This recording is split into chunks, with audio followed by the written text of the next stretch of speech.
Katt Williams' hit list was Cedric the Entertainer. Mm. And he went on a whole thing about how Cedric stole his joke. Yes. Now, you did an interview recently where they showed you this one joke from actor Mashach Taylor. Mm-hmm.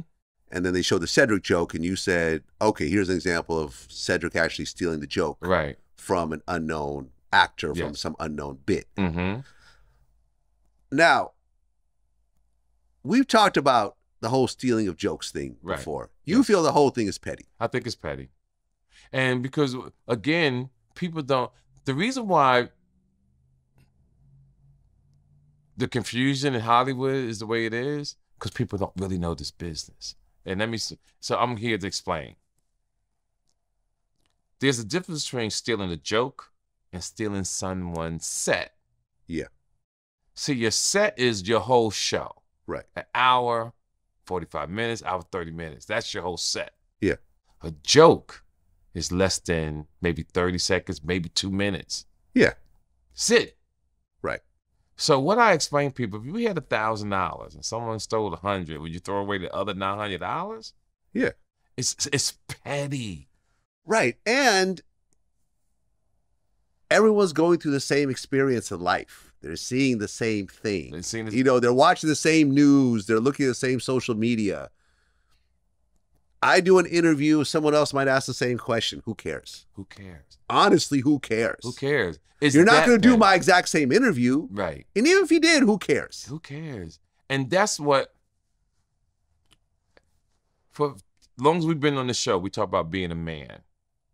Talk about being a man. Mhm. Not just physically, mentally. And when you see someone says he stole my act, he's trying to be like me. When you see someone say he stole my joke, you make people think they stole your whole show. Yeah. It's not your whole show. Ladies and gentlemen, it's not their whole show. Just a joke. It's just a joke. And don't get me wrong, if you do have a problem with someone taking something that you took the time to actually write, you got to be a man. How is that? You call that person up. Or when you finally see them, you don't fight. You don't argue. You like, hey, yo, let me talk to you. Yo, I've been doing this particular joke this way. And then you start saying, well, when did you start the joke? Yeah. And then you go back to times, right? Yeah. Some people gonna lie when they said it. But if someone took something from me, I got so much material. Right. I'm not worried about it. Even when Katt Williams on his special. Who raised you? Who raised you? Half the world reached out to me. So, yo, Katt is doing your stuff. You're not tripping. Who cares? Who cares? Yeah. He didn't do a whole set saying who raised you. Just threw that line in. He just threw that line in. Who cares? Who cares? I'm not tripping off that. Yeah. I mean, look, we talked about this last time. Carlos Mencia Yes. was the first, and I believe only, major comedian that really got canceled over the accusations of stealing jokes. And I think it's because Joe Rogan actually confronted him on stage, and it turned into this viral video, and then it turned into a pylon. Mm-hmm. But at the end of the day, it's like, did he really steal the joke? He even told me about a fist fight he had with George Lopez. You know about this story? No, I don't. Right. So there was a joke that both of them were using. It was about, growing up in a poor Mexican family, your remote control was slapping your kid and telling him to go change the channel. Right. Mm-hmm. And George Lopez was like, they saw each other in the dressing room, and he was like, yo, that's my joke. And he was like, look, you could actually see when I did the joke, it was in the 80s. You could even see by the video quality. Right. It wasn't widescreen. When George did the joke, it was widescreen. Mm-hmm. So in fact, he did the joke first. Right. And George was like, yeah, but I'm older, more established, so you need to stop doing that shit. And then it turned into a fist fight. And George physically grabbed him and slammed him against the wall, and it turned into a whole thing over a damn joke. Over a joke. So that's a respect thing. Yeah, he doesn't respect Carlos. He doesn't respect them. Yeah. Because ain't nobody putting a hand on me. Right. You know what I'm saying? So now, and to see, I always put myself in another person's shoes. If a man or woman feels that person might have stole your material, and I'm here to tell every comic in the world this, it's not worth going to fight. If you're No. talented, Do you some have to more have a shit. joke. New joke. If you're talented, I mean really talented, and you working, Next joke. I'm gonna let that. You can have that. have it. You keep it. Yeah. You Exactly. keep it. Right, because you came up with the Who raised you? but before then was things that make you go, Things that make you go, I never talked about it right. until recently. And Arsenio, he had a bit on his show called Things That Make You Go. Things that make you Have go. you ever been on Arsenio's? I've never been show? on Arsenio. Okay. And I know for a fact they got that from my show. Yeah. I was the first one to start. I never had a name for it. It was just questions, I called it. Mhm. And it goes, why are Lucky Charms so magically delicious? And where's the honeycomb hideout? But there's a track record of value from that joke. Right. Because it goes to his show, Arsenio. Then it goes to the group CNC Music Factory I that remember wrote that a song. It was a hit single. It was a hit single. Yeah. Things that make you go, Mhm. Then Kraft macaroni and cheese Yeah. did a commercial. They showed the cheese melted. And in the background, you heard the woman's voice. Things that make you go, Mhm. Not one time did I walk around, did I complain. I saw it. I ain't trip. Yeah. Trip. Hey, man. I listen. just, and Vlad, and we have to speak for the, not petty, but most of the people in this business is about their egos, and they take this thing too seriously. And I want the world to know you're really not famous. Just few people know you.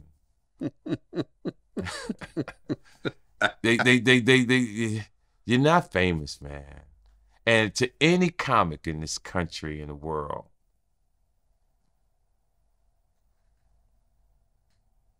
until you become bigger than Eddie Murphy, you're not a rock star. Yeah. I mean, you got Katt Williams, right? You got Kevin Hart. You got Dave Chappelle. Eddie Murphy is here. And Overall, yes. I seen it with my own Yes. eyes. That man is on a whole nother level. I seen it with my own eyes. I hung with them for months. Seen it with my own eyes. He was something that cannot be explained during them 80s and 90s. Unbelievable. I remember when they had Beverly Hills Cop 48 Hours. I know you got comedy shows at the lines around the corner. Eddie Murphy had lines that was unreal.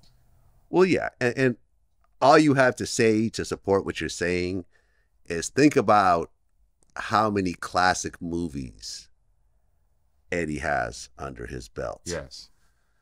Trading Places, 48 Hours, Beverly Hills Coming Cop, to America. Coming to America, Boomerang. And all those movies are not hits. Let's be clear. They're Well, not hits. But what Eddie but they're had, classic. They're classic classics. films, right? Yes. But what I want to say is, how many classic movies does Kevin Hart have under his belt as a lead actor? Now I'm gonna explain this. Right now they got LeBron. I can't think of one. Not one. Not one. And this is not a shot at Kevin's success because I'm very happy for his success, but it's not on an Eddie Murphy level. But here's what we And I'm have. happy he gets leading Yes. roles. He's in that new Netflix movie about the plane. Cool. Here's what we and you It's have not that an Eddie the Murphy rest, movie. Yeah, here's what me and you have that the young kids don't have. We've been here so long, we know how it is. Yeah, right? we've seen it. So the younger kids don't really know about Eddie Murphy. They don't know his movies. And it's like also saying LeBron James is better than Michael Jordan, but these kids never saw really Michael Jordan play. Yeah. So In real time. The reason why I bring up Eddie Murphy, because I want everybody to know, even if you're Kevin Hart's today, is not on his level. But to them, Kevin Hart is on that level because they don't know what Eddie did. It's like Michael Jackson being a great star, right? In his generation. But there was a man called James Brown Oh, yeah. that will destroy Michael Jackson. Yeah, in fact, when Michael auditioned for Motown, he did a James Brown song and was Absolutely. dancing like Yep. James Brown. If you- That's how he got signed. Exactly. By pretending to be James Brown, his idol.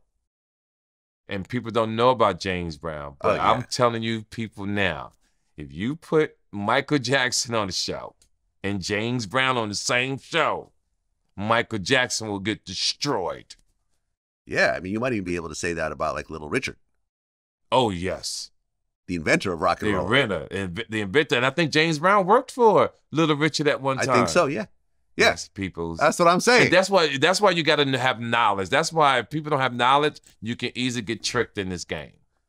Well, one of the people that Katt Williams took a shot at was Ludacris.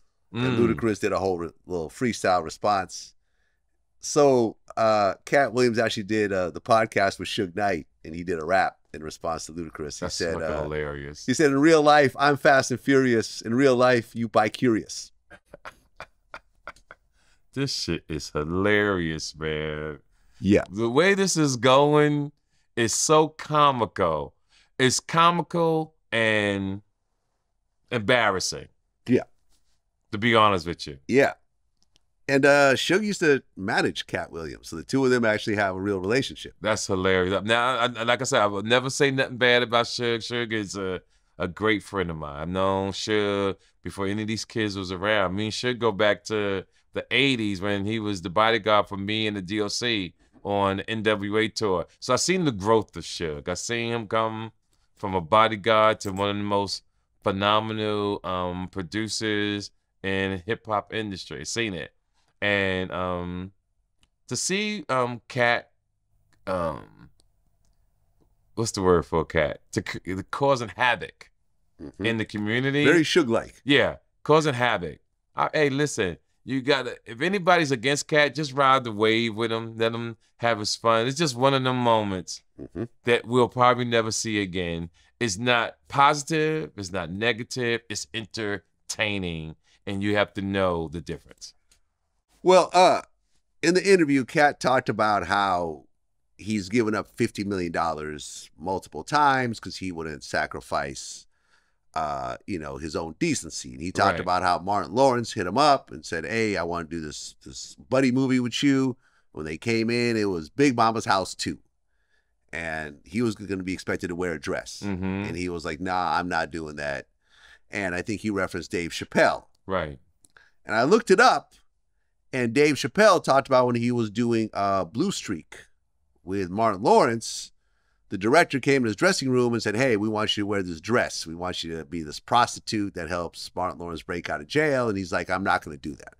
I'm not going to wear a dress. But with the internet being the internet, some footage came out where Dave Chappelle, back in the day, did a skit with Howard Stern where he's wearing a dress. Wow. Have you seen that? No. Check. Man, you can't lie on this thing. It'll catch up to you. I've seen that before. News, and we got some great guests coming in. Wow. Hey, what are you guys laughing at so much? I think I fanned them too much, jerks. All right, let's. So there's Dave Chappelle with embarrassing. makeup on, some fake titties. Make sure you show that on the when we Yeah, do we're this. gonna show it. Yeah, make sure you show it. We're Now, going to show it. So Dave Chappelle did wear a dress back in the day. yeah.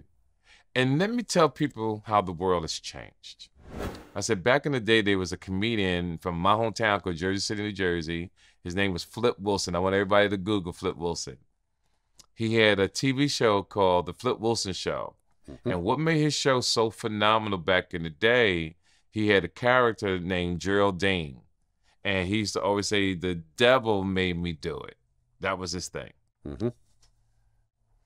Back in the day, it wasn't taken so seriously of a man wearing a dress. It was looked at as fun, and you kept it going, you kept it moving.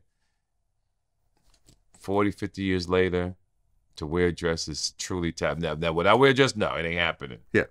But it was a time that you can do that, and no one will be saying what they're saying now. The world has just truly changed. especially men are not agreeing with another man wearing a dress. And usually what men say, women follow. When they get something, a woman will say, oh, that's not a man's man wearing a dress code. Even up to Martin in Big Mama's house, Before the World Changed, people went to see that movie. Yeah. And people cheered him. Well, I mean, Martin dressed up like a woman on the Martin show. On the Martin show. With Shanae? Yes. Yeah.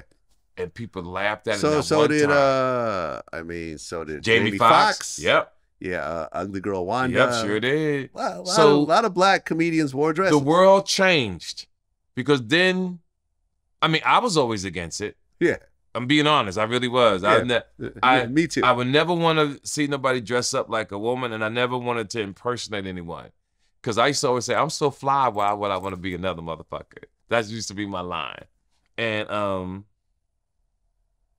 world changed. And that's all that happened. The world changed and you adapt. But again, your past can be brought up.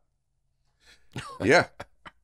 Yeah. So be careful what you say. And if you wore a dress back in the day, defend it. Say, oh yeah, I wore a dress back then, but I would never do that now. Yeah, because we got to put it all out there first. You put it out there first, and you'll protect yourself. Right, because Chappelle hasn't commented on that whole dress video.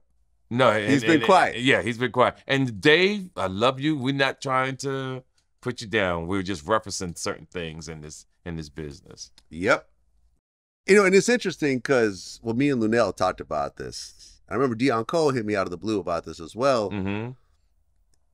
Katt Williams gives money away like nobody else. I heard that. So, for example, I had Boosie on my show recently. When Boosie got out of prison, he went to go see him, and Katt just rolled up on him after the show and just threw it was like a towel into his car, and then just ran off. Mm-hmm. And they weren't even sure what it was. Right? Like, was it flyers? Who knows? They opened it up, and it was like $15,000 in cash. Right. I saw that interview. I got a call that morning. He had a show that night in New Orleans. This is when I first came home from prison, and he got in touch with my people and said, I want to give Boosie couple tickets to come to my show at the arena tonight. So me and my chick, we went to the arena and called me backstage, treated me like a king, man, and didn't give me nothing right then. I was getting in my car, pulling off. I was damn near pulling off, and he ran up with a rubber band and a towel. Huh, Boosie? And ran from the thing, ran back in the arena. Oh, didn't even see? He didn't give me a chance to say thank you. He didn't. I thought it was weed. I thought it was weed because it was wrapped up tight. And my boy handed it back to me. And it was all 100, man. 15,000, bro. Damn. I had been home 9 days. Beanie Siegel said that Katt gave him a Lamborghini. Mm-hmm. And then went to his block and gave away hundreds of thousands of dollars to the people on his block that just were kind of financially struggling. Right. Someone said that they liked his mink. He took it off, gave him the mink. Right. But you saw him, you throw his mink in the he was crowd on a show that we like did. That. Yeah. And he gave people money and he threw his mink in the audience and walked off. Yeah, I was there, I saw that. That's just his thing. That's just his thing. He gives away money. Yeah, I ain't doing that. I ain't doing that either. Yeah. And I ain't giving up my mink either. You know what I'm saying? Now, don't get me wrong. I'm the kind of person I'll give people money if I feel there is no, you got to really be sincere about what you're saying. But mostly when people ask me for money, it's the BS that comes behind the money, meaning I could detect lies. I don't find it authentic. And that's why I have my issue. If people would just, don't be passive aggressive. If you text me you need money, then you don't really want the money. I'm old school. You got to be man or woman to call me on the phone. Tell me what you're going through. Not begging, just talking to me. Yeah. Then, too, because we got rules as men. If I ain't heard from you in 3 years, you can't hit me. You got to be insane. Right. To call me to ask for money. Because where's the respect? Yeah. Or if I'm walking down the street and you're homeless and you see me with my children and you're not man or woman enough to hold your pride, because there's gonna be other people walking by to ask me for money, and you see me with my kids. That's a disrespect to me. And now I'm by myself, it's a different ball game. Yeah. But you gotta have some type of honor and respect about yourself. Oh, that man's with his children. I'm not gonna do that. Yeah. I mean, when people ask me for money, if they really need it, I will give it to them and I won't expect it back. Right. Now, if I get it back, great. Yeah. But I'm not going to ask for it back. Right. That's good to know. Right. And if they ask me for more money without paying back the initial amount, then the answer is no. Absolutely. Because now you're being disrespectful. Now, trying to use you me. haven't tried to pay back that initial amount and now you want more. Unfortunately, I gave you what I could give you. If you want to pay that back at some point, you can come back to me and we can. Right. Yeah. At least pay it back and then ask. Or at least try to pay it back. Right. You know what I mean? Oh, and a lot of times I do get it back. Yeah. But I don't expect for it back because I know that if I expect it back and I start hitting the person up and start getting the excuses, then that's going to turn into animosity. And I'm glad that you said that. Yeah. I'm 63, about to be 64. I am at an age. I'm not calling you to about, yo, when you going to get that back? Yeah, no, I'm not going to call. I'm not doing that at my age. No.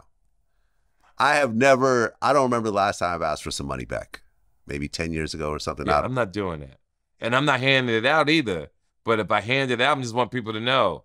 I'm just too old to say, yo, when you going to get that back to me? No, this is yours. Yeah. Oh, okay, whatever. I don't even want to hear the details of how you're going to pay it back. Absolutely. You need it. I got it. You've been there for me before. Right. We have a relationship. Here you go. Right.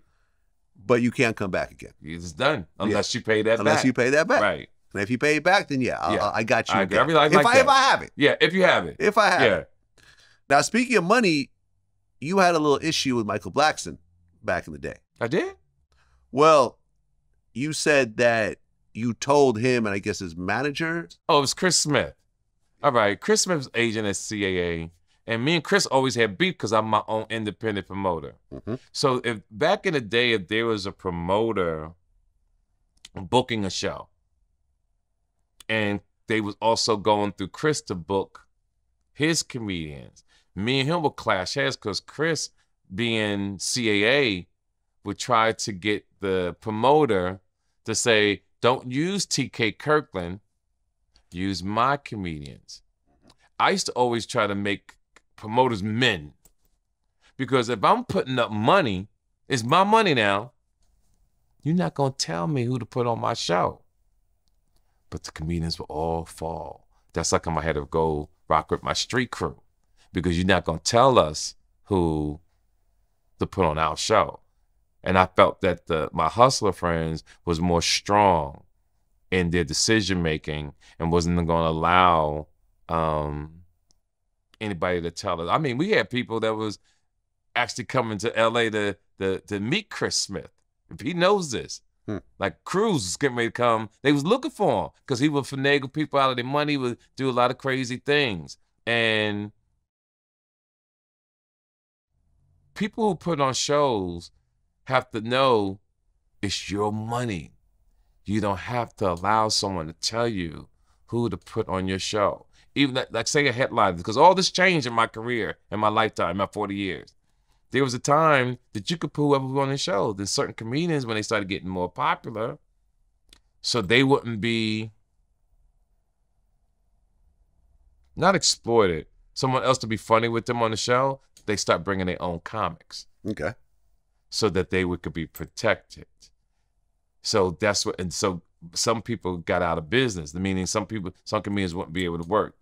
What I did in 40 years, now let's say the last 5 years, I started putting on nobody on my show, just me. The reason why I would just put me on the show wasn't that I didn't think other comics was funny. It's just that if you have 4 comics on the show that's African-American, all of us, it may not be the same material, but it's going to be almost the same topics. Not same jokes, right? Same topics. Now, you sit in the audience, and I talk about Will Smith. You talk about Will Smith. Everybody else talk about Will Smith. The show is redundant. Yeah. So you have to put different people on the show. So it all comes down to, if you say something to a comic, the way the kids move today, they'll go tell other people, he's threatening me, he's holding me back. He knows that I'm funnier than him. Yeah. funnier than who? I've been doing this 40 years. So to avoid all that, it really messes it up for other comics that I would love to get opportunities to, because I would love to have you on the show if you understood comedy IQ. Well, you had mentioned something to the effect of you told Michael Blackson and this other guy how much money you made. Right. And they laughed at you. They laughed. And I took it like a man, because my whole life was never have to prove nothing to someone. And on that particular day, I got caught slipping.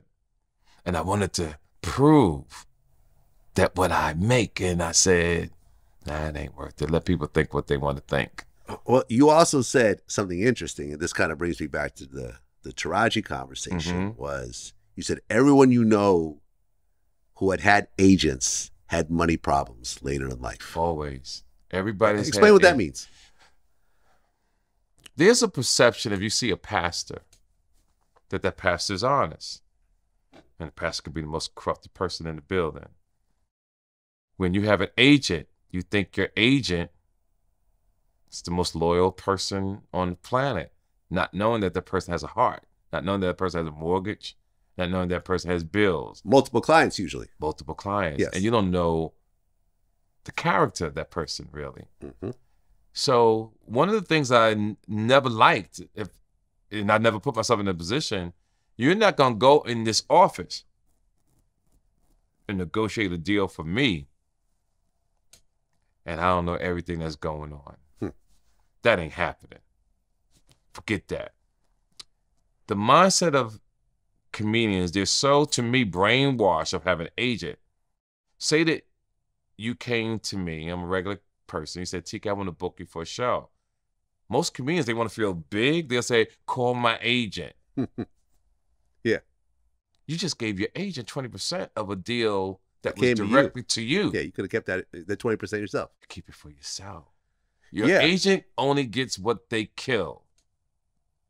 But then some people don't know how to manage themselves. Some people don't know their worth. So they need someone to speak for them. And there's so many people in this game that'll run to their agent when someone came to you with some money. And for you to feel important, you said, talk to my agent. Yeah, and you lose the hustle that the agent is doing for you. So once you lose that agent, and the phone calls aren't coming, you don't know what to do with yourself. What you do with yourself? Yeah. I have booked myself so much, Vlad, that I'm booked till I'm 74 years old. Damn. Because you got that big deal with Live Nation. Yeah, that's before Live Nation. Now, even when I did the deal with Live Nation, it's a 10-year deal. Woof. How many shows? 43 cities a year. Damn. And the deal is that when we get to 20, 25 shows in the contract, they have to start booking the venues a year in advance because there's strategy to this. See, people don't understand. See, I think different than most people. See, if you don't start doing it a year in advance, I'm not the biggest roster on Live Nation. So when they go out to do certain shows, guess what? Your Saturdays are taken. But every big comic don't go on the road every year. I go on the road every year. Yeah. So guess what? If I can't get all the Saturdays this year, I'll have them next year or the year after because I stay ahead of the game. Didn't you say there was an issue that you had with Cedric the Entertainer on a show that you were supposed to be on? And I'm going to explain to people this. I have no beef with Ced. I move like a man. I'm solid. I'm not here to cause confusion.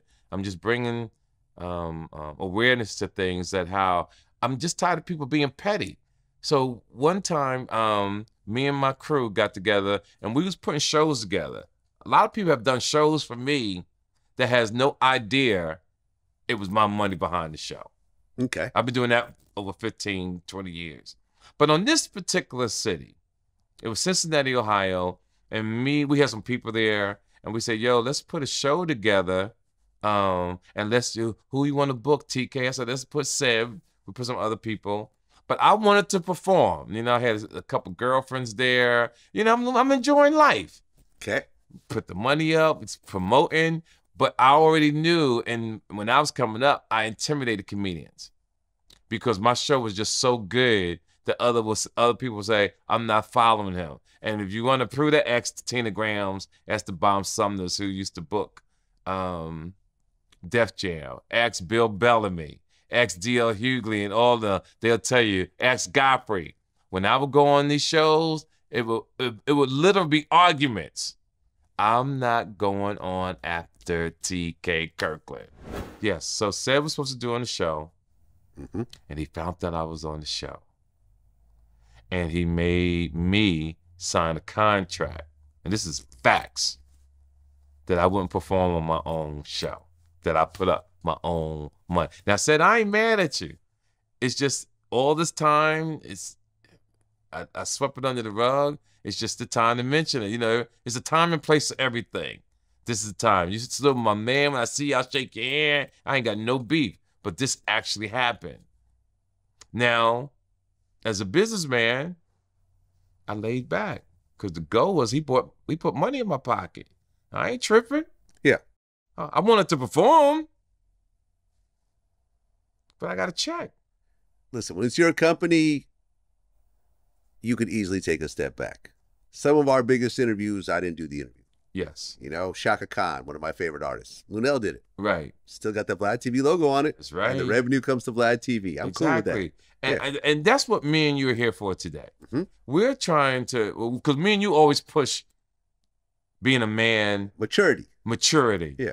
And what our interviews is that when you see whatever is going out there in the world, we want you young men and women to say, you know what, that's petty. I'm not getting caught up in that. I'm going to worry about my own life. Because remember this one thing, everybody. Everybody likes looking at car accidents. See, when there's a big crash, people slow down. All the rubberneckers. Look. Yeah. You always want to look. Learn to ignore the car accidents and stay in your lane. It's real. Well, Yo Gotti's brother, Big Juke, that hurt recently got killed right after a funeral in Memphis. I guess his mom was around him too when it happened. Yes. And listen, I don't know the details of what happened. I'm not from Memphis. I know a few people from Memphis. You know, shout out to Crunchy Black and DJ Paul. But this seems like a continuation of the whole Young Dolph murder. 2 years for later. some reason, I said, maybe it's not. But when you read the comments, when I read the comments, and I said, well, I got it. It must be that. But you would think, like I said, I don't know. I'm just guessing, but it seems like a continuation of that. And then there was like people on the internet saying that that Juke had 40,000 on someone's head, and on Young Dolph's head. I don't know whether it's true, but this is people talking, and then it's just a disaster. Sad. It's sad, and I guess Yo Gotti was right there with him at the funeral as well. Yeah, I think he just left. Yeah, just left, and his mom was there. She just left the car, is what I read. Man, but I don't understand why that whole family even stays in Memphis anymore. I totally agree with you. I think that if there wasn't, because no one thought about that. You're absolutely right. It's time to go. It's time to go. It's time to go. Because, I think like one of Yo Gotti's restaurants got shot up right afterwards. It's like, all right, I remember that. This has gone way past the level of talking it out. People are dead. It's time to go. Yo Gotti has enough money to move everyone he cares about out of there. Yes, right. And not go back. I agree. It's a wrap.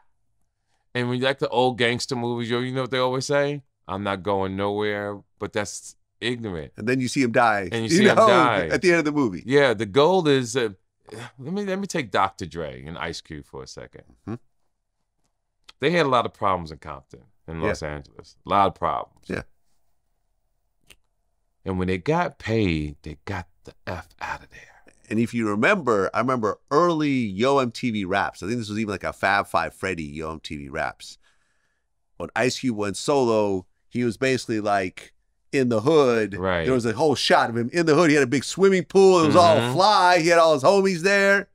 That didn't last long. Didn't last long. He got the hell up out of there. Soon out, people started finding out where he lived, and then it was a wrap. And it's just like even with my man Nipsey. He loved the hood so much, but you got to be away. They killed him. Yeah, because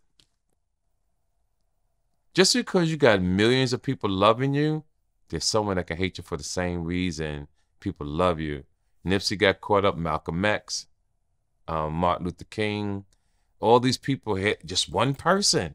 That's all you need is one hate. So you gotta stay away. All you need is one hater. You don't need a bunch of haters. You don't need a bunch of haters. One hater is all you need. One hater. One hater with nothing to lose. With nothing to lose. And Dr. Dre always said it best in his album. He said, be seen, be heard, but not seen.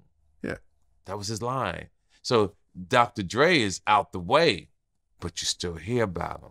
Yeah. You don't have to be at every event. You don't have to be everywhere. And what women and men don't understand, the more that you are somewhere, you lose value.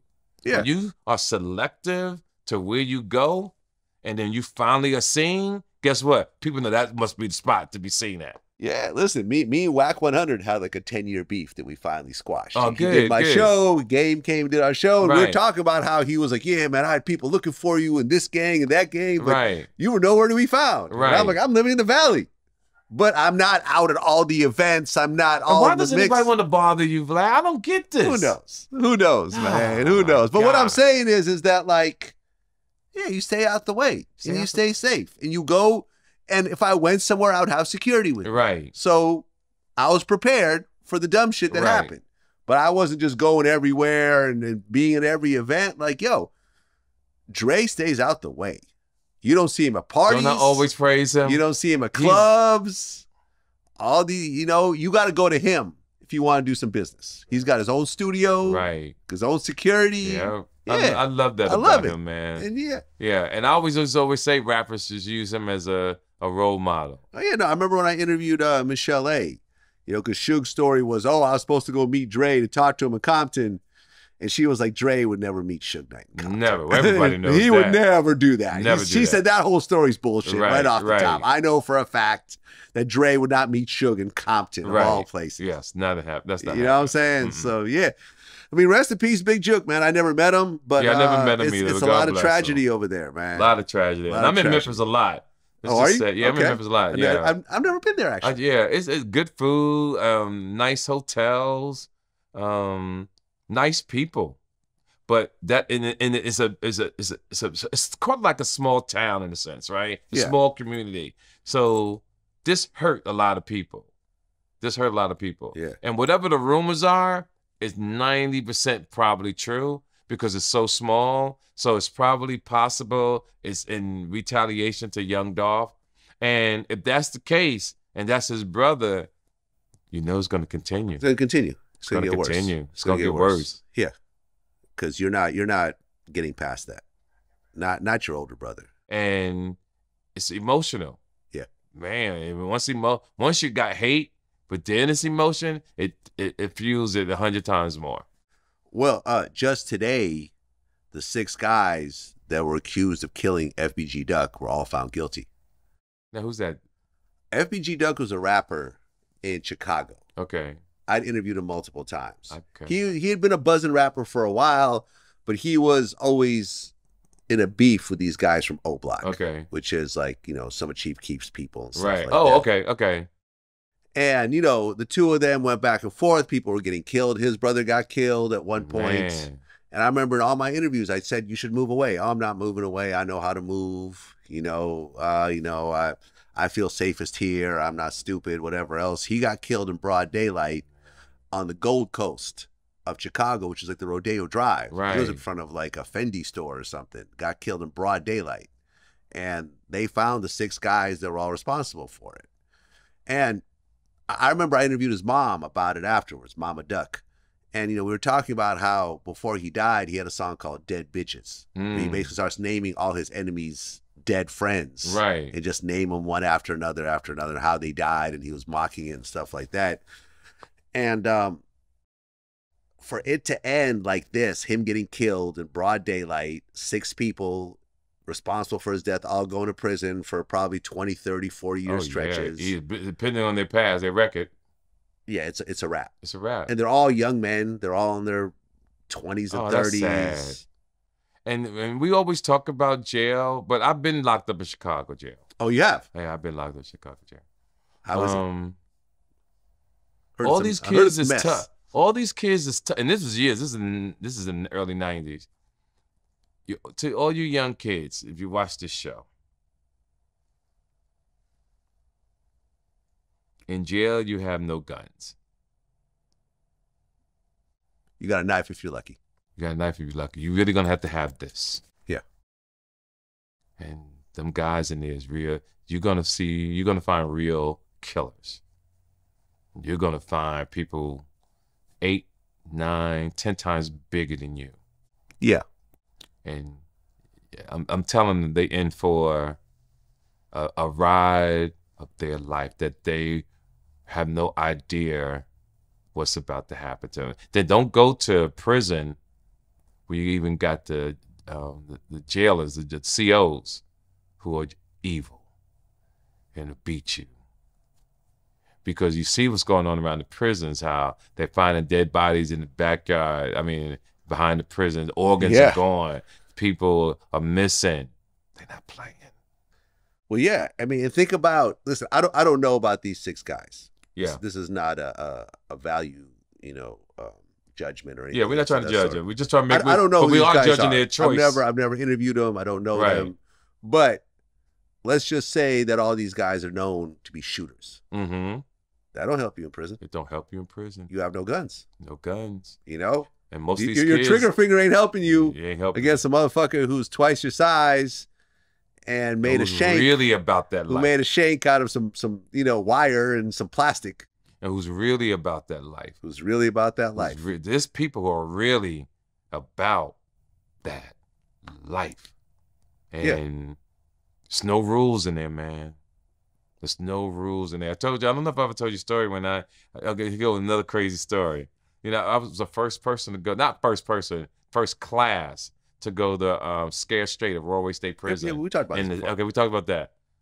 Talk about huge men. You saw them on the street, you walk across the street. But the other men had them dressed up in booty shorts. They had the blouse tied up and one of them scarves around there. I seen it with my own eyes. Because the Scare Straight program started in 1977. See what year that started, Vlad, see if I'm right. It was definitely the 70s. 78. Bingo. Yep. Mm-hmm. Yeah, it's I never wanted to go to prison. I got locked up here and there, and it was more than enough. And Vlad, me and you pushed us for the last 10, 12 years that we've been on here, right? And people do listen to us because people walk up to me, a young man, you and Vlad helped change my life and you made me make a better decision that day. Mm-hmm. And they thank me and thank you. Yeah, I get those DMs. You get those, right? I get those, yeah. And they love that when me and you talk. They love it. And we just don't want y'all to go to jail, man. Let's say you get past the ass whooping. The food they feed. Horrible. Horrible. The food, the lack of medical attention. If you have some sort of a medical condition, you're going to get very minimal to nothing. And to sit next to someone that you would never sit with in a restaurant. Ever. Yeah. One of the most humiliating things that it got me really starting to do right is not this, but it's when I think back. When you go through processing, they shower you, you got to take all your clothes off. And then when you turn the corner, they give you your jumpsuit and underwear. Now, they're brand new packages that other men have put on. Yep. Do you understand? Yeah, it's nasty. Some other man has been in this. And you got to take all that consciousness of self-love and respect and how you've had a great life and know that you're nothing now. I don't want no one to go through that. Well, you know, the Young Thug trial is still underway. That's got to be one of the most unorganized things I've ever seen in my life. Yeah, someone hacked into the Zoom call and started yelling, free Young Thug. Right. Mistrial. Man, Some guy with a British accent. It was actually kind of funny. this is insane. Yeah, and, you know, like right now, this guy named YSL Tick, he's the co-founder of YSL. He's having to take the stand. And they're asking what these various gang terms means. He said, what does slime mean? And he said, slug, love, I, me, everything. I saw that. Young Thug said that Thug stands for truly humble under God.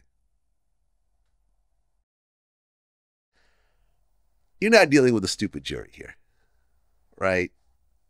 Yes, you could come up with all types of, you know, acronyms after the fact. Mm-hmm. You know what I'm saying? Everyone's smart enough to know what it means. Right. But the thing that gets me about this trial right now is this guy, YSL Tick, right? I don't know who he is. Yes. You know, I've never done a real Young Thug interview, or I've never really been around those dudes. Just people I never just generally associated with for whatever reason. Not any, you know, we just never crossed paths.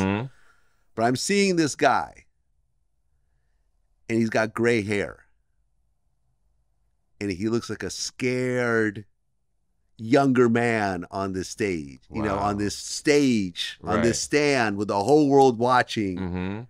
And I'm sure that on the street, this was a feared individual. I'm sure, this is the co-founder of YSL, this big fearsome. I agree. Oh no, don't talk about this guy. You know, don't do anything crazy around him. He's got power, he's got juice. And he's sitting there on this stand with his gray hair, looking like he's 15 years old, caught by his mother for stealing from the corner store. Man. Scared, knowing that everything he answers is going to be used against him in the court of public opinion for the rest of his life.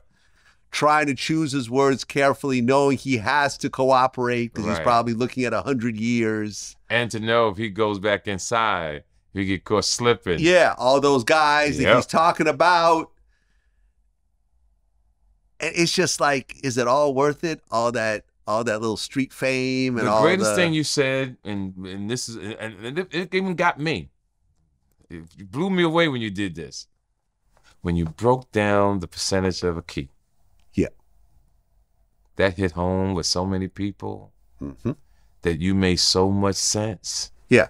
It blew them away because it was so accurate to the T. You're buying kilos, you're making a very small percentage and taking a massive risk in the process. Yes. It makes no financial sense. You would not start a regular business if that was the risk and profit margin. Absolutely.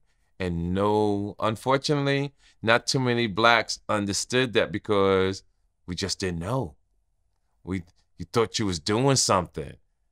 You sold this, you made $2,000. You thought you was balling. Yep. You really thought you was balling, man.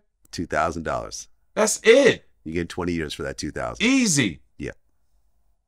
I really thank you for it because it was basic math. It was basic strategy. But all the people I knew got it. Yeah. I want to thank you for that. Yeah. They got it. And you hear some young, dumb kids, I saw it on social media, the kids are getting more money than that now. I say, who the F is arguing about something positive? This is positive. Yeah. Listen to me, people. Know the difference between when someone's trying to save your life and someone's trying to put you in jail. Or they don't care about you. We care. That's why we give the information. We share different experiences for you to make good choices so you could do right with the rest of your life. Yeah. Because no matter how tough you are, no matter how many guns you got, you know what they don't think about? They got a place for you. Right. Or think about it this way. If you get $100,000 illegally, and then you get 9 years in prison, you made $100,000 over 10 years. That's $10,000 a year. That's it. That is, I remember we just did a whole restaurant shoot, and the co-owner of the restaurant saying that they're passing this new law where all the food workers in California are going to get a minimum of $20 an hour. Mm. So if you're washing dishes, if you're a busboy, $20 an hour. That's $40,000 a year. Right. You were making in jail. You were making 25% of minimum wage. Again. And you're sitting in jail for 9 years. And you're sitting in jail. And the psychology. It doesn't make sense. It doesn't make sense. And what's crazy, on the streets, nobody will want to work, right? They'll hustle, but then go to prison and want to be a work in the kitchen. Work in the kitchen. Yeah, making 3 cents an hour. Making 3 cents an hour. I'm talking about I'm really working. Yeah. Like pride. I seen it. Pride. Yeah. Making the best carrots in this prison. Exactly. Coming back with cookies. You know, yeah. Got cookies. You doing this. You're sharing it with everybody. And you're in the room like you really at a restaurant. Yeah, man. This is embarrassing, man. Take these, but listen to us. Oh, no. I was just interviewing Fredo Bang, who was in prison for a while at Baton Rouge. Mm-hmm. You know, he was facing like 40 years. He ended up doing like 3 because, you know, they ended up dropping a bunch of stuff. And I asked what the worst thing he's ever seen in prison. And he said he saw this stabbing where 2 guys stabbed each other like 30 times. They're like stabbing each other, like right in front of him. And it's just like, and we were just talking about how this works in prison, how he had a hit out on him for $1,000. How you could get someone killed for $2,000 or $3,000. And to me, that sounds crazy, but he's like, to a lifer who's already doing double, triple life, $3,000? That will go a long way in that man's life. That's right. That could transform that man. Millions. That man's, Yeah, that's millions in That's prison. a whole new year for him. That's right. Cookies whenever he wants it, drinks. Yep. You know, snacks. Yo, all that's that. big. That's big. And so you gonna give me another life sentence? Who cares? Who cares? Who cares? Easy. And that's how it works. Don't go on the other side of that wall. Don't go, ladies and gentlemen. No, man. Because it ain't like they closing. Make that legal money. Yeah, they're not closing prisons. No. Prisons don't go out of business. They don't go out of business. They building more. They build more. So they know something. They know you are not going to listen. Let's flip it. Matter of fact, I got more game for you. Something I came up with years ago. Okay. Let's put the police out of business. How do you do it? Stop doing crime. Stop doing crime. There you go.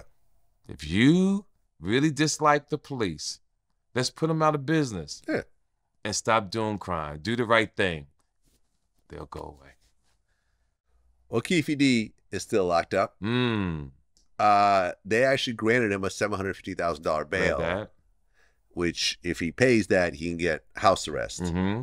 But last I checked, he can't come up with that type of money. Yeah, and I said to myself, when I saw that, when I read it, mm-hmm. I said, oh man, that's cool. He's going to be able to come home. Because I was thinking he had that. So I called all the homies. You know, we all know each other. And I called the crew, and they said what you said. They said he don't have it. But they was also mad that he took the celebrity thing so far to put himself in that position. Like, I really called deep into the crew, you know, from Cleveland on, and because people are different places there. Mm-hmm. And they were very upset that he put himself in this situation because he didn't have to open his mouth. He didn't have to say anything. He could have just been quiet. And like I said, you know, he'd be out right now if he didn't do any interviews or write a book. Nothing. Really, it's the book that set it all off. Yeah, you didn't have to do anything. And I like that people listen to what you talked about last time about the disclaimer about when they come on your show. People really was listening to that. But what I also tell people too when I'm traveling, I said, Vlad don't act. Vlad asks questions. You have the right to shut up. Yeah. But what people do, they want to impress you, right? They want to impress because you're big out here, Vlad. Don't let nobody else tell you nothing else. I don't care how many other podcasts come. It's Vlad. And they want to impress people. They know people are going to watch it. I get people every now and then, can you get me on Vlad? I got a criminal story I know he'll like. And I tell them, Vlad, don't do that. I don't just do random criminal. I said, I get a lot of those requests. I said, I don't get in Vlad's business. Yeah, I said, me and Vlad are friends. Yeah. I don't get in his business. Yeah. I mean, it's definitely sad when you see situations like Keefe D, because yes, Greg Kading put out the video, put out the audio and everything else like that. And from my point of view, what I think is that Keefe wanted to defend himself. When the audio came out of him cooperating and, telling on his nephew Orlando and everything. Oh, I didn't know that. What happened? Oh, you know the story? No. Okay, so here's wow, what happened. I didn't know this. Okay, let me hear this. Okay, so Keefe D was a person of interest in the Tupac case. Okay.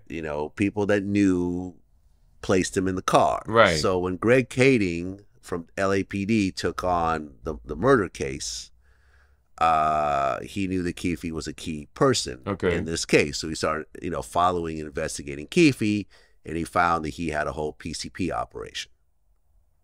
Right? So once they got all the pieces put together, okay, the PCP is here and this is his role in the operation, they went to his house and they said, hey, we're going to arrest you for this PCP case, or you can come talk to us and possibly make a deal.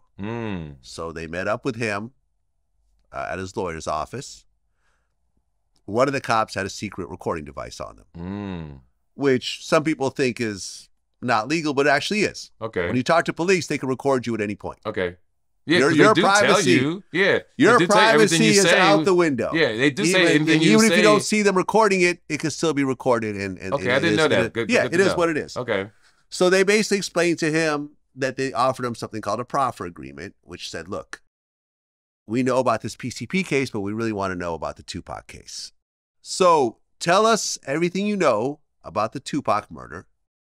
And we already know a lot of stuff ourselves, if we see that it's all truthful, we will not prosecute on the PCP case. Wow. So he talked about exactly, for hours, he talked about the whole situation.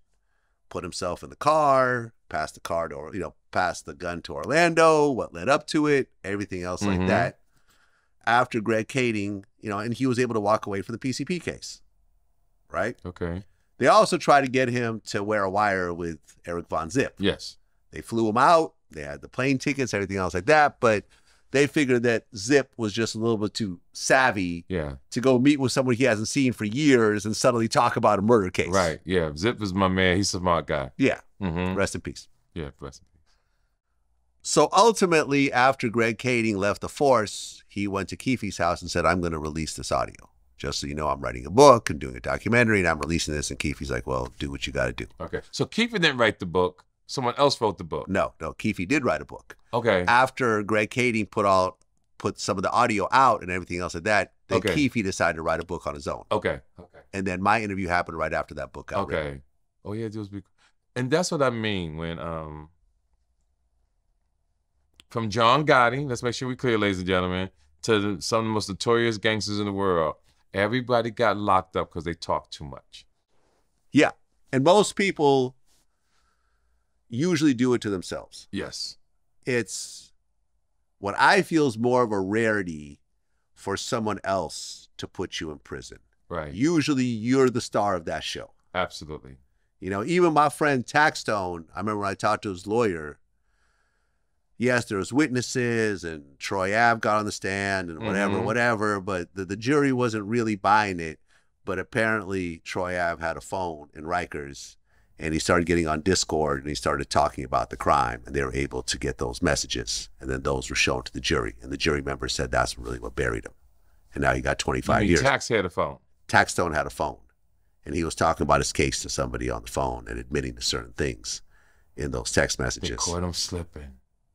Because you young people, they got a machine in. It could capture all that. They could capture. You may think you getting away. Yeah. No, listen, and I've had conversations with Taxstone over that phone, but I've always been like, I know this could potentially be bugged, so let me not say nothing. Yeah, like I don't understand why they got tech. I saw it on the news yesterday. You know, I'm staying way out. Mm-hmm. They don't send cars no more to the crime scene. They send the things in the sky, The drones? the drones. Yeah.